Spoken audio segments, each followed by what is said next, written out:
नमो अर्हन्तं नमो सुधानं नमो आर्याणं नमो मंगलम भगवान वीरो मंगलम ममणे मंगलम कुंदकुंदार्य जयन्तु सर्वमंगल मांगल्यं सर्वकल्याणकारकं प्रधानं सर्वधर्माणां जीवनं जय नमः समय साराय स्वानुभूते जगास्ते चित्स्वभावाय भावाय सर्वभावान्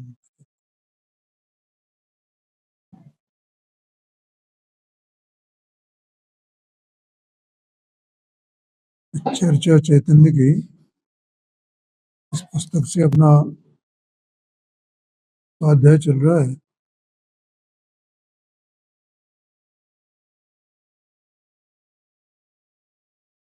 इसमें देखो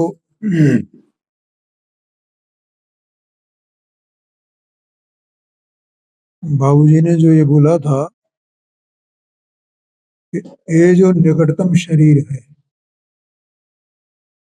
इतना बोला था ना उन्होंने, ये जो निकटतम शरीर है इसकी चर्चा की थी उन्होंने।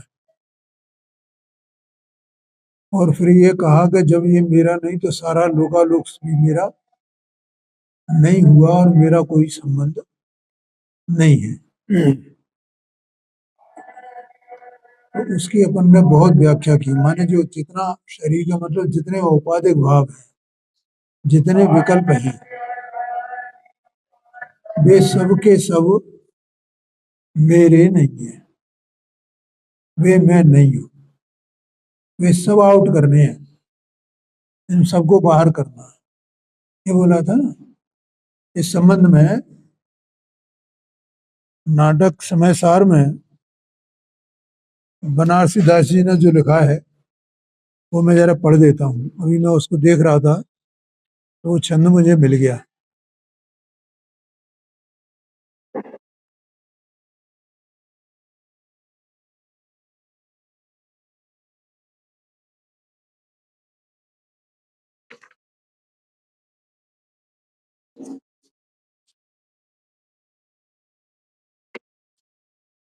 देखो, ये बंद अधिकार का 55 नंबर का छंद है। आवाज ठीक आ रही है? प्रथम सुदृष्टिशो शरीर रूप कीजिए भिन्न। पहले क्या करे, किसको हटाओ? तामे और सूक्ष्म शरीर भिन्न मानिए। उसके अलावा और जो कार्बन शरीर है, तेज शरीर है, इनको भी भिन्न जानो। अष्टकर्म भाव की उपाधि सौ कीजिए भिन्न। आठों कर्म संबंधी जो उपाधि, अपन ने औपाधिक भाव कहा था ना, अष्टकर्म भाव की उपाधि सौ कीजिए भिन्न। तो अष्टकर्म की उपाधि क्या है भैया? ये देखो, ज्ञानावरणी कर्म का उदय है पांडे जी, तो उसके उदय के निमित्त से मेरा ज्ञान कुछ ढका हुआ है, ज्ञान प्रकट ही नहीं है, प्रकट ज्ञान। ठीक है? अच्छा, उसके क्षोभ से जितना ज्ञान है, वर्तमान ज्ञान, वो भी उपाधि है, वो भी भिन्न करो, क्योंकि वो कम ज्यादा होने वाला है ना वो, और परतर पे कोई पैसा करने वाला है। तो ये औपाधिक भाव है सब।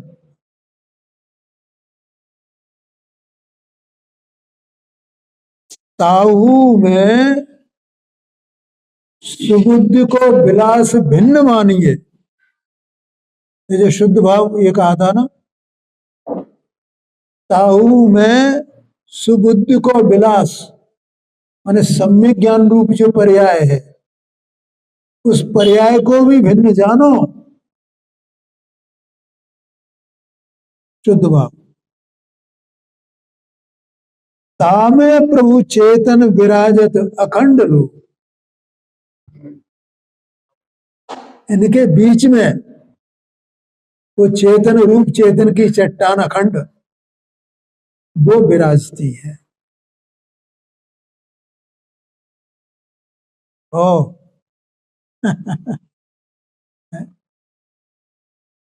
मुझे ये मैं देख रहा था, तो मुझे मैं देखना तो दूसरा छंद था, और ये इसमें मैंने सोचा यहाँ बंधाधिकार में होगा, तो वो तो नहीं मिला। वो उसके बाद में तसल्ली से देखूंगा मैं, लेकिन ये मिल गया तो मुझे याद आ गया, इसलिए मैं आप लोगों को बता रहा हूँ कि जो मैंने कहा था वो बिल्कुल आगम प्रमाण बात है। वह श्रुत ज्ञान के प्रमाण उर आनी है। तो अपना जो वर्तमान श्रुत ज्ञान है, उस श्रुत ज्ञान से उसी को प्रामाणिक जानो के यही मैं हूं। क्या? कौन? चेतन। कौन? वो चेतन की चट्टान। चट्टान याद करो, उसके बिना वो अस्तित्व ख्याल में नहीं आता। पांडे जी क्या करें, शब्द ऐसे ही हैं। वो नाटक समय सर अभी मैं पलट रहा था ना पांडे जी, तो देखो उसको पढ़ करके एक एक छंद में निरे दृष्टांत ही दृष्टांत दिए। बिना दृष्टांत के कोई एक आध ही छंद ऐसा होगा जिसमें दृष्टांत नहीं दिया हो। क्यों इतने दृष्टांत क्यों दिए? तो जीवों को समझ में नहीं आते ना, इसलिए दृष्टांत देने पड़ते हैं।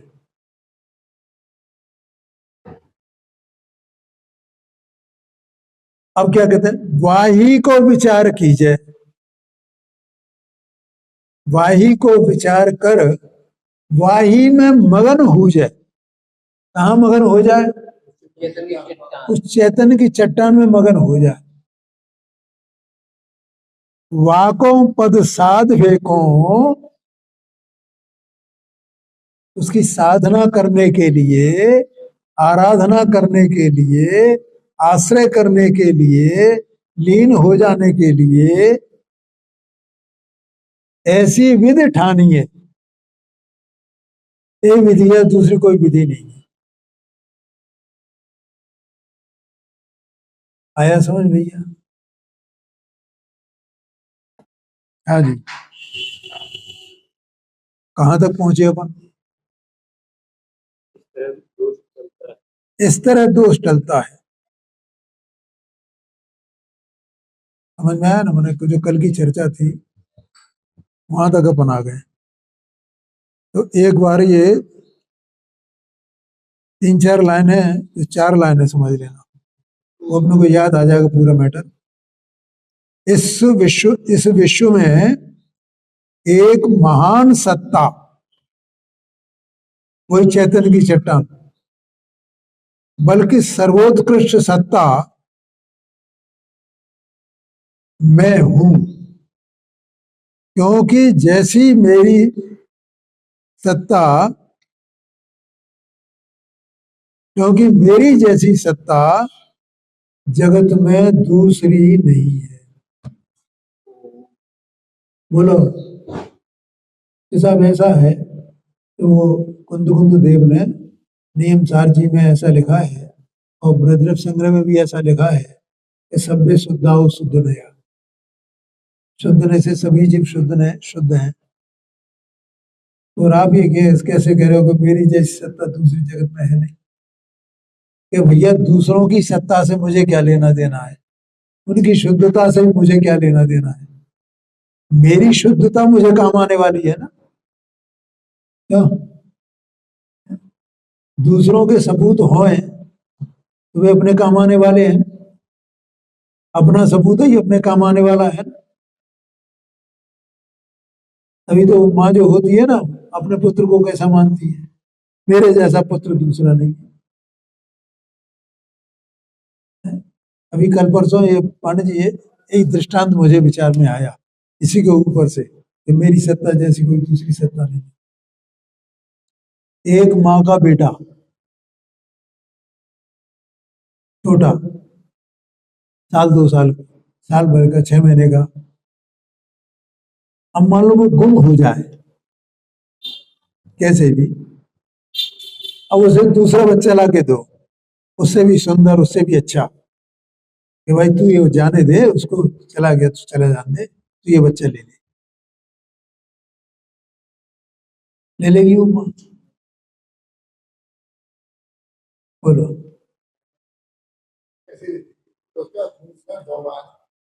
ले लेगी, स्वीकार कर लेगी, चला जाए तो कोई बात नहीं, दूसरा उससे उससे अच्छा, उससे सुंदर है, उससे ज्यादा चंचल, उससे ज्यादा गुण वाला होए वो तो ले लेगी, उसे स्वीकार कर लेगी।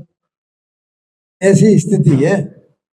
दूसरे होए, वे भगवान होए भले ही, वे केवल ज्ञानी होए, लेकिन जो मेरा बच्चा सो दूसरे का बच्चा, वो अंगीकार ही नहीं कर सकता। ऐसे ही मेरा आत्मा सर्वोत्कृष्ट, उस माँ के लिए उसका बच्चा सर्वोत्कृष्ट है दुनिया में। क्या कहा, ऐसा ही समझना। इस प्रकार यदि ये हृदय से प्रीति पूर्वक निश्चय करे तो ज्ञान और श्रद्धा उधर ढल जाए। कि भैया बार बार अभ्यास रखने की आवश्यकता है,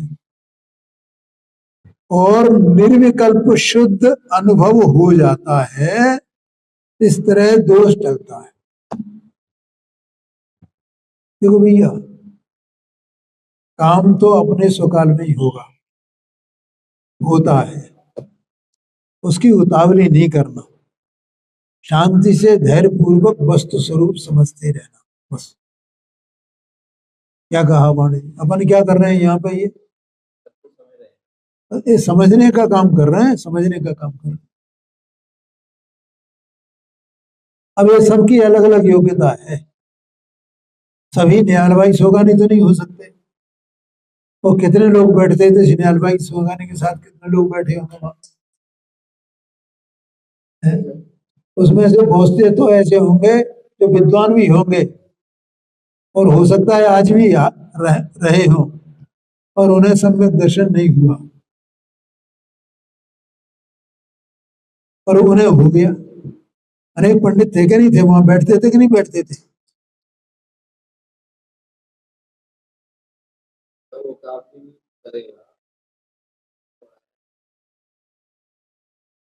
उतावली माने कि ये अभिप्राय में उतावली, उतावली का मतलब ये है, इसलिए धैर्य रख करके अपना पुरुषार्थ करो सही दिशा में।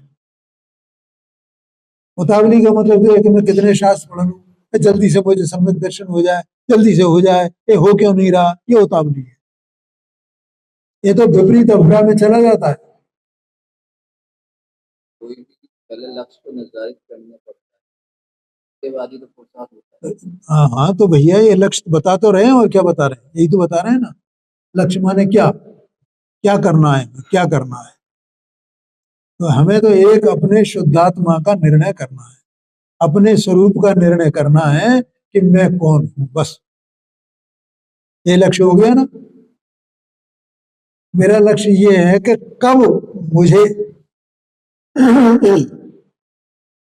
ये देह मनवाणी इत्यादि जो औपाधिक भाव है, इनसे भिन्न निज सत्ता, जो त्रिकाली परंपरा में भाव रूप जिसको भगवान आत्मा कहा जाता है, वो बस दिखने लगे, उसमें मेरा अहम आ जाए। ये मेरा गोल है, ये मेरा टारगेट है, बस। ये हो गया निश्चित, क्या नहीं हो गया, अभी नहीं हुआ है, बस। अब वो अपनी रुचि के अनुसार जीव अपने आप ही धैर्य पूर्वक, ये धैर्य भी बहुत जरूरी है भैया। तो उतावली जो है वो धैर्य की विरोधी है, ये समझना। आगे कहते हैं, देखो, सारे दोष गिने नहीं जाते, सारे दोष गिने तो अनंत काल बीत जाए। क्यों, कारण क्या है, इसलिए कि वो दोष तो एक समय की अवस्था रूप है,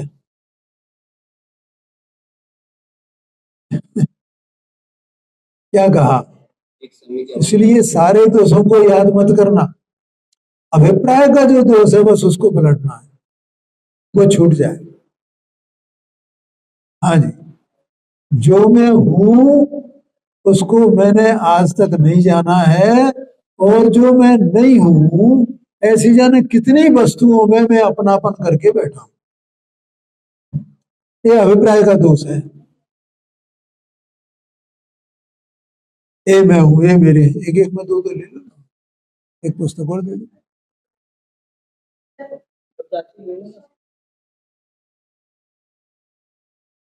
क्या कहा? जो आप नहीं है वास्तव में उसमें सब में अपनापन कर रहा है ना, बस इतना सा दोष है। इसलिए और दोषों को गिनने की आवश्यकता नहीं है कि मैंने क्या क्या किया, कब कब क्या क्या किया, कैसे कैसे मेरे परिणाम हुए। अरे जाने दो उसे, उसकी कोई चिंता मत कर, आया क्या नहीं आएगा। एक काम करना है उसके बाद, ये जो तमाम पदार्थों में और वस्तुओं में जो मेरा अपनापन पड़ा पड़ा हुआ है उसमें से अपनापन छूटना और अपने में अपनापन आना।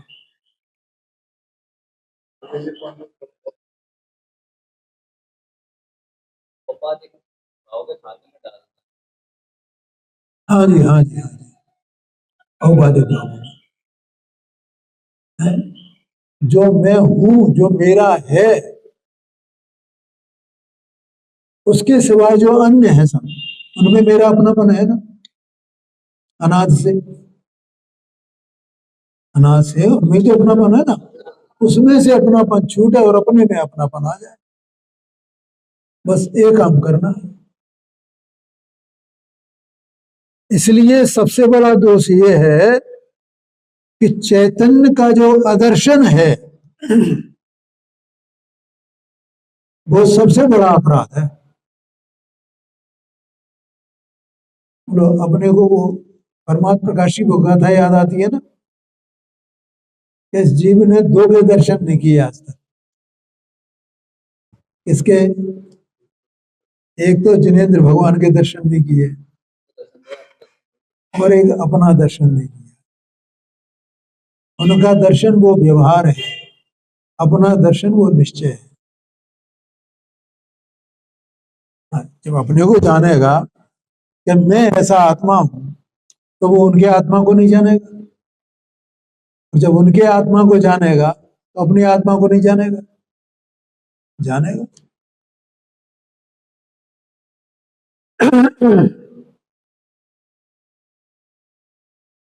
उसको अब आगे देखो जरा, पॉइंट देखो उसमें, उसको अशुद्ध मानना ये सबसे बड़ा अपराध है। क्या कहा? क्यों भैया नहीं मिला? अंतिम पैरा में है। हाँ जी, बस बस बस इतनी, पहले इसको पकड़ो। उसको अशुद्ध मानना ये सबसे बड़ा अपराध है। तो बोलो क्या करना चाहिए पांडे जी? उसको शुद्ध मानने लगे हम तो मानते हैं शुद्ध है। आप मानते हो कि नहीं मानते? आत्मा शुद्ध ही है ना, तो अपना अपराध दूर हो गया। क्यों? ए वाह, जब तक शुद्धता देखी नहीं है तब तक तू शुद्ध कैसे मान सकता है?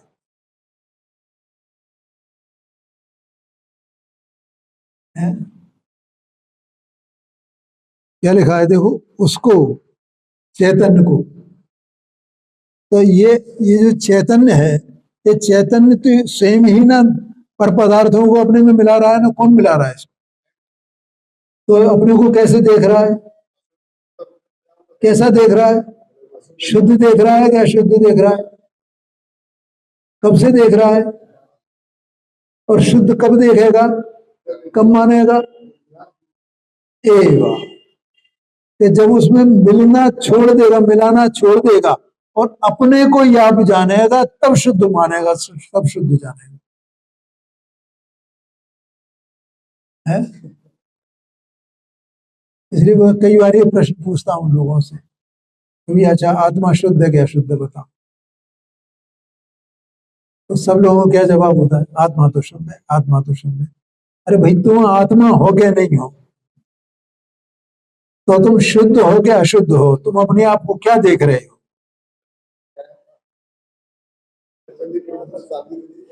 अपने को मिला के देख रहा है ना, तो आत्मा को शुद्ध कहाँ देखा। आत्मा तो तू ही है, तो ये आत्मा दूसरी जगह है, वो आत्मा शुद्ध है, वो आत्मा शुद्ध है, वो आत्मा शुद्ध है। यहाँ क्या लिखा है देखो, उसको अशुद्ध मानना ये सबसे बड़ा अपराध है। तो कोई निश्चयभाषी ऐसा हो और वो ऐसा या अपन, अरे भगवान अब नहीं मानेंगे आत्मा को अशुद्ध, अब तो शुद्ध ही मानेंगे, अब तो शुद्ध ही मानेंगे, अब तो शुद्ध ही मानेंगे, अब हम शुद्ध मानेंगे, आत्मा तो शुद्ध है, आत्मा तो शुद्ध है, आत्मा तो शुद्ध है, आत्मा तो करता है, आत्मा तो सिद्ध समान है जी। हाँ जी, हाँ जी। तो भाई ये तो अशुद्ध मान रहा है, तूने शरीर को आपरूप मानना जानना छोड़ा है क्या, औपाधिक भावों को अपना जानना मानना छोड़ा है क्या। इसका मतलब तू स्वयं अपने को अशुद्ध देख रहा है, अशुद्ध मान रहा है। माने आत्मा को, आत्मा माने आप, वास्तव में संस्कृत में आत्मा का अर्थ आप ही होता है। क्यों पांडे जी बताओ, संस्कृत में आत्मा का मतलब क्या होता है, आप स्वयं, ऐसा है। उसको किसी में मिलाना, देखो, अर्थात मिलाकर अनुभव करना, ये सबसे बड़ा अपराध है जी। हाँ नहीं है, नहीं, नहीं, बिल्कुल नहीं। उसको अन्न के साथ जोड़ना ये सबसे बड़ा अपराध है, जोड़ना उसको अन्न के साथ जोड़ना। अभी पढ़ा था ना पढ़ना, क्या था वो, अरे वो मैं भूल गया, महर्षि दास जी का वो जो छंद था।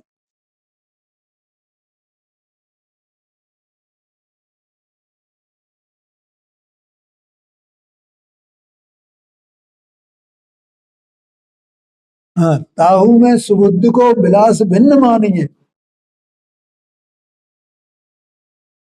सुबुद्धि का विलास, सुबुद्धि माने सम्यक ज्ञान, सम्यक ज्ञान का विलास, सम्यक ज्ञान का परिणाम, वो भी भिन्न है, वो भी नहीं मिलाना उसमें। नहीं, अपन इस सम्यक दर्शन की, सम्यक दर्शन मेरा है, इस सम्यक दर्शन में हो गया हूँ, मुझे सम्यक दर्शन हो गया है, ऐसा उसको मिलाना भी। आपने भी बोला था, योगी जी ने भी, शुद्ध भाव, चाहे वो शुद्ध भाव बोला था नहीं बोला, ऐसा आप तो बिल्कुल चैतन्य की चट्टान, एक रूप अखंड, पर्याय मात्र का निषेध है। देखो ये पेच जिस जब समझ में आ जाएगा ना, तो समझना कि आत्मा का दर्शन हो गया। अच्छा, ये सम्यक दर्शन की पर्याय भी नहीं मिला, सम्यक दर्शन की पर्याय को भी अपना नहीं माने। भैया तुम भेद कर रहे हो, गड़बड़ी तो ये है। क्या कहा कि ए मैं और ए मेरा, ये विकल्प हुआ कि नहीं हुआ। तुम तो ज्ञाता दृष्टा हो ना, ज्ञाता दृष्टा स्वभाव है ना तुम्हारा, तो तुम ज्ञाता दृष्टा कब रहोगे, कि वहां देखोगे तो ज्ञाता दृष्टा, कि मैं तो एक ज्ञाता दृष्टा हूं, मैं तो एक ज्ञाता दृष्टा हूं। कब बताया, कल सुबह बताया था, कल शाम को बताया था भैया। अच्छा तुम शाम को नहीं आए। साम्य भाव, साम्य भाव की बात सवेरे कीजिएगा, शाम को की। जय शाम को की थी। हाँ जी, हाँ जी। है?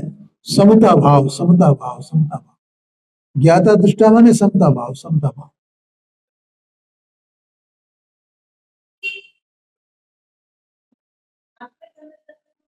हाँ जी, हाँ जी, हाँ जी।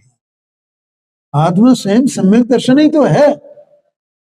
आत्मा स्वयं सम्यक ज्ञान ही तो है।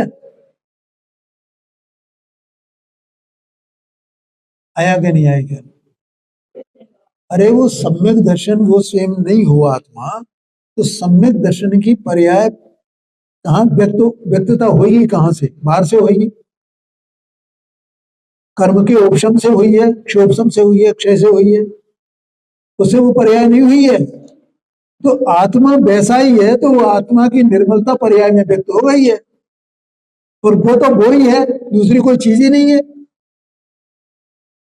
भगवान को केवल ज्ञान है, अब भगवान से बड़ा तो कोई नहीं है ना। तो भगवान ये देखते हैं कि मैं केवल ज्ञान मुझे हो गया है।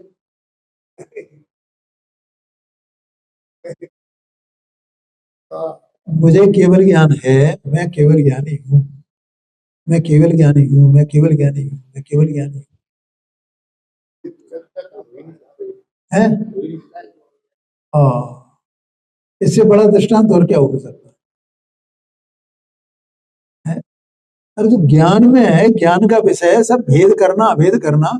श्रद्धा तो एक जगह जम गई बस, उसका नाम सम्यक सम्यक दर्शन है। ये रोज रोज मैं कहता हूँ, श्रद्धा एक जगह उस तो जमेगी कहाँ? जो कूटस्थ है, त्रिकाल है, अपरिणामी है, ध्रुव है? और कल परसों बताया था ना नौ तत्व वाली बात, नौ तत्व वाली, नव तत्व का तत्व भी नौ, नौ तत्व कौन हो रहा है, कहाँ पसरा हुआ है? एक चैतन्य स्वभाव, चैतन्य स्वभाव, चैतन्य वही तो है। और वो चैतन्य स्वभाव नौ तत्व है, तो अभी एक रूप ही है ना, उन नौ तत्व रूप हो गया है क्या? तो आश्रम रूप हुआ, बंध रूप हुआ, संबर रूप हुआ, निर्जरा रूप हुआ, मोक्ष रूप हुआ क्या? तो संबर निर्जरा मोक्ष नहीं हुआ तो सम्यक दर्शन ज्ञान हुआ क्या? केवल ज्ञान हुआ क्या? वो तो एक स्वभाव, एक स्वभाव, एक स्वभाव, एक स्वभाव, वो एक स्वभाव वो चैतन्य की चट्टान है।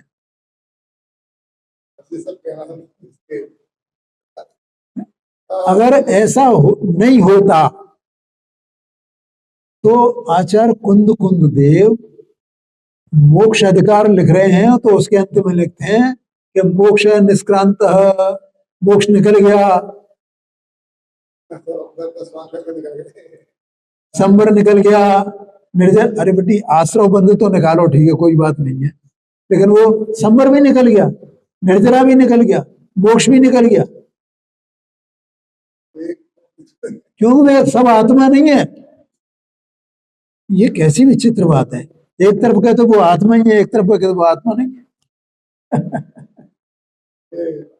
है।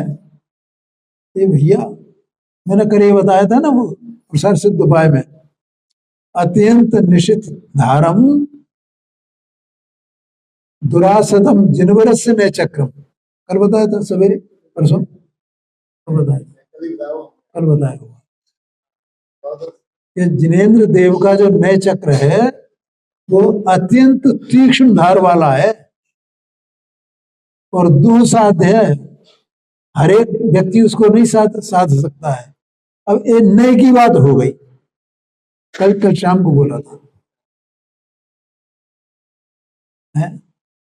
कैसे कि भैया आत्मा एक रूप त्रिकाल परम पारणा भाव, ये जो है अभेद का कथन है, और वो मोक्ष, सम्यक दर्शन, सम्यक ज्ञान, सम्यक चरित्र, ये आत्मा का स्वभाव है, ये आत्मा में से प्रकट होते हैं। ये व्यवहार हो गया व्यवहार हो गया माने विकल्प हो गया ये,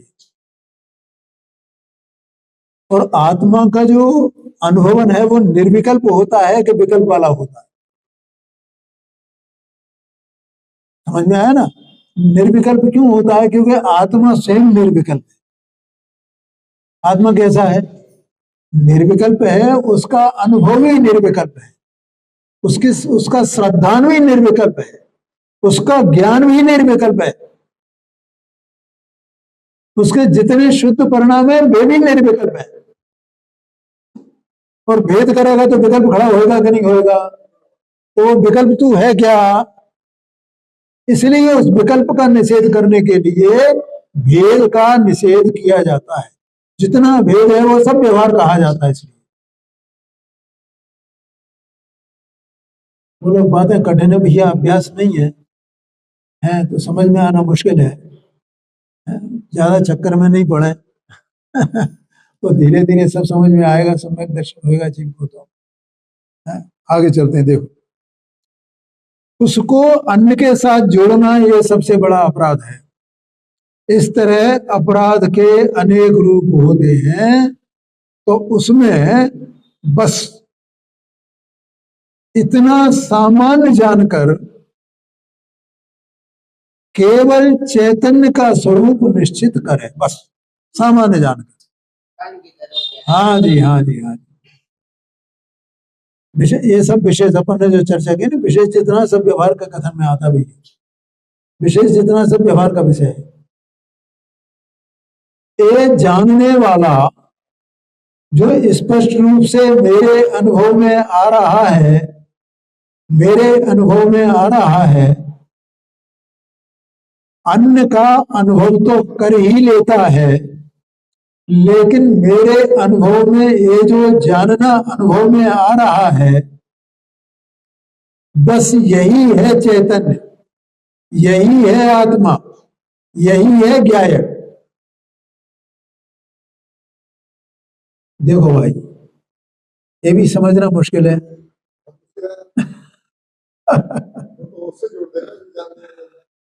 हाँ जी, मैं बता देता हूँ। देखो भाई, क्या है, अभी अपन ने बीच में एक बात की थी और उसकी चर्चा मैंने अभय जी से भी की थी। अभी वो वहां गए थे पांडे जी इंदौर, तो उससे बहुत लाभ होगा हमारे, मतलब वो वहां जाना जो है निरर्थक नहीं रहा। अभय जी मिल गए, सबसे बड़ा सौभाग्य था। तो अभय जी ने कोई व्याख्यान में बात कही होगी, मुझे याद आ जाएगी तो बता दूंगा आपको। फिर उसके बाद वो जैसे व्याख्यान खत्म हुआ तो बाहर आते थे, फिर वहां टहलते थे, उनके साथ में मैं भी उनसे चर्चा करता जाता था। तो जो उस दिन उनके मुख से बात आई, तब मैंने ये बोला, मैंने कहा साहब, मैं इस बात को ऐसे कहता हूँ कि मैंने ये जाना, तो ये जाना, इसका जानना भी मेरे जानने में हो रहा है कि नहीं, इसका भी ज्ञान मुझे हो रहा है कि नहीं। जो भी मेरा जानना हो रहा है, जानने का परिणाम, जो जानना, जैसे मैंने तुमको जाना, तो मैंने इनको जाना, तो इसको ये भी जाना गया कि नहीं जाना गया, है ना? अच्छा, इसी को उन्होंने कहा था, इसको क्या बोला, ये 15 नंबर की गाथा में बोला गया समय सार जी, सामान्य और विशेष। और वहां ये लिखा है, विशेष का तिरोभाव कोई सामान्य है। हाँ जी, हाँ जी, ठीक है। अब मैंने इनको जाना, ये तो विशेष हो गया, और ये जिसमें जानने में आया है वो सामान्य हो गया। एक बात। दूसरी बात कि यहां सामान्य और विशेष दोनों ही पर्याय रूप हैं। ख्याल में आया कि नहीं आया? सामान्य भी पर्याय रूप है और विशेष तो पर्याय रूप है ही है, लेकिन वो जो ये जाना, इसका जिसमें जानना हुआ है वो सामान्य, वो भी पर्याय होगी ना, क्योंकि वो कार्य रूप है। ठीक है। अब विशेष का आविर्भाव तो सामान्य का तिरोभाव, उसमें ये आया है 15 नंबर की गाथा। पढ़ लेना भैया 15 नंबर की गाथा। क्यों, कैसे कि मैं जब ये इनको ये जान रहा हूं तो मैं ये भूल गया कि मैं स्वयं जानने वाला हूं, ये भी मुझे जानने में आ रहा है। इतने कितने लोग जानते हैं इस बात को कि ये जो मैंने इनको जाना, तो उस काल में ये मेरे जानने में भी आ रहा है। कितने जानते हैं? इसका मतलब विशेष के जानने में जो विशेष है, विशेष का आविर्भाव माने प्रकट होना, तो सामान्य का तिरोभाव है उसमें। हाँ, यही बात ध्यान में आया। और विशेष का तिरोभाव तो सामान्य का आविर्भाव। ठीक है, तो शांति से समझना भाई। नहीं समझ में आया तो फिर प्रश्न करो, कोई चिंता की बात नहीं। मैं इसका अर्थ बता रहा हूं आपको इसी का। तो मुझे ये जाना गया, तो अब तू क्या कर कि तू उधर जाने की बजाय जो जिसमें जाना गया है उधर जाना।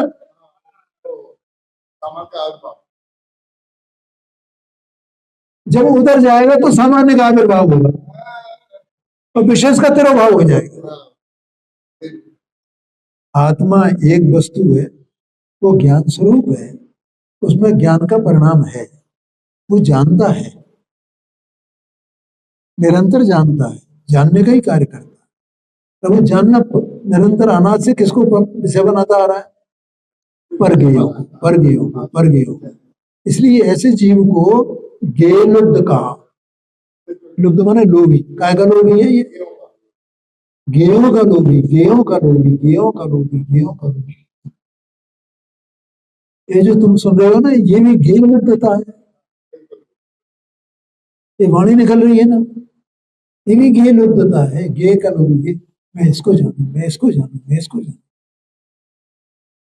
तो इसको जानने में, इसके लोभ में, इसके विशेष का आविर्भाव निरंतर चल रहा है और सामान्य का तिरोभाव है।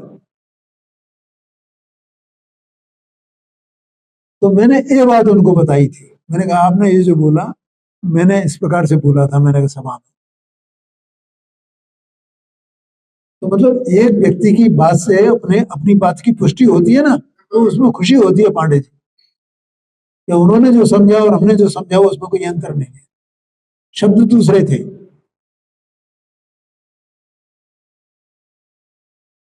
वो सब पर्याय का ही काम है। अब जब वो पर्याय है, विशेष का तिरोभाव केवल, पर्याय तो एक समय की होती है ना। देखो सूक्ष्म बात है पांडे जी, ये मैं सामान्य और विशेष को बता रहा हूं मेरा, कि मैंने इनको जाना। अब जिस ज्ञान में ये जाना गया उसकी तरफ मैं जब जाऊंगा तो ये इनका ज्ञान होना छूट जाएगा ना, इसका तिरोभाव हो जाएगा कि नहीं हो जाएगा? क्योंकि पर्याय एक समय की एक ही होती है। ये इनको मैंने जाना तो मेरा लक्ष्य कहां गया? उधर गया ना। उधर लक्ष्य जाए बिना मैं उसकी बात कर ही नहीं सकता हूं।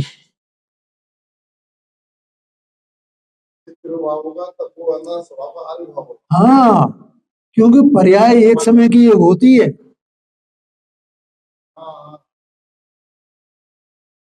शांति से समझना। अब देखना जरा, ये एक बात होगी भी, ये बहुत कठिन बातें हैं और सूक्ष्म बातें हैं। अब इसमें भी और भी पेच है भी आगे, कि मैंने इनको जाना, ये भी मेरे जानने में आया। अब क्या हुआ? ये भेद का कथन है सबका सब। ये जो जानने में आया वो सामान्य है। इसका मतलब एक विकल्प हो गया ना कि वो सामान्य है, वो सामान्य है। इनका जानना ये विशेष है। इसको इनको जाना है, जिसमें ये जाना गया वो सामान्य है, ये विशेष है। तो इस सामान्य विशेष के भेद में मैं खड़ा हुआ हूं ना।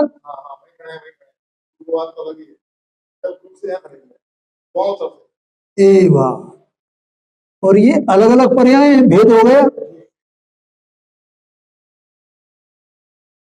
बोलो समझ में आया? खड़ा रह गया। हाँ, अब क्या करे कि जहां ये भेद खत्म हो जाए फिर क्या होगा? उसमें हम आ गया ना पांडे जी, ये रह गया। ये है क्या? ये लिखा, देखो अब पढ़ो इसको। ये जानने वाला जो स्पष्ट मेरे अनुभव में आ रहा है, मेरे अनुभव में आ रहा है, अन्य का अनुभव तो कर ही लेता है। देखो तो शब्द भाषा है भैया, भाषा तो ऐसे ही समझाई जाएगी जैसे मैंने अभी ये सब समझाया है। भाषा माने विकल्प है। लेकिन मेरे अनुभव में ये जो जानना अनुभव में आ रहा है, ये अब जानना जो अनुभव में आया वो पर्याय है ना, और जो अनुभव करने वाली है वो पर्याय है ना। अब वो पर्याय जब दोनों भेद न रहे, एक हो जाए, उसकी बात है, बस उसी बात लिख दे, बस बस।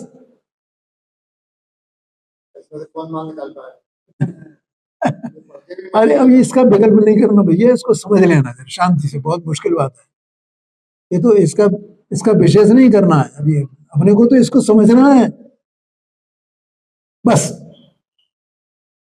यही बात है। तो नहीं निकल पाया, हमें उससे क्या लेना देना है। तो कोई निकाल पा रहा है तो इससे क्या लेना, अपना प्रयोजन साथ भाई, यही समझ में आ जाए बस।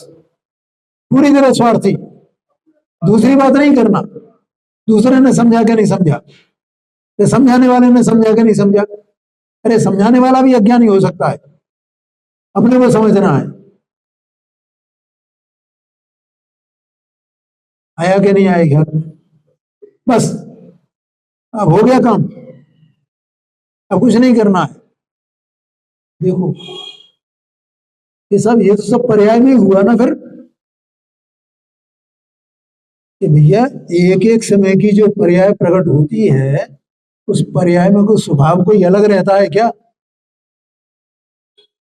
क्या कहा? नहीं नहीं, सब पर्याय तो अलग है, स्वभाव अलग है, पर्याय से पार है ना, पर्याय से पार। भैया वो कथन की बातें हैं, भेद की बातें हैं, इनके बिना वस्तु स्वरूप समझा नहीं जाता है। अब ये अपने कितनी बार कहा, कल परसों ही तो बोला था, उत्पाद में द्रव्यात्मक वस्तु है ना, तो वो वस्तु अभेद ही है भैया। तुम क्यों भेद कर रहे हो उसमें? एक चैतन्य स्वभाव सौम्य व्यापक है ना, तो पर्याय में भी होगा कि नहीं होगा?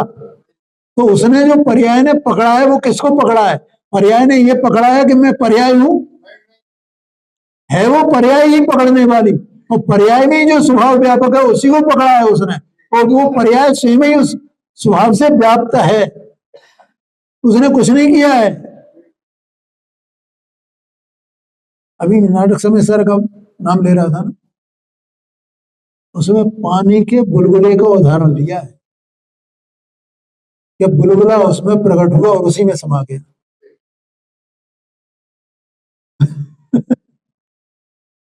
काय में समा गया? पानी में समा गया, पानी में समा गया ना, उसी में गुण हो गया। तब जब वो उस स्वसन्मुख हुई या नहीं हुई पर्याय, और कार्य तो सब पर्याय में होता है। और गुरुदेव सिंह ने एक बात बोली है कि द्रव्य अनुभव में नहीं आता, बोला है कि नहीं बोला है? पर्याय ही अनुभव में आती है। एक समय की पर्याय स्वयं ही संवेदन स्वरूप है, स्वयं ही संवेद्य स्वरूप है। एक समय की पर्याय आप ही वेदन करने वाली, आप ही वेदन में आने वाली, एक ही समय एक पर्याय, ऐसा वस्तु का ही स्वभाव है।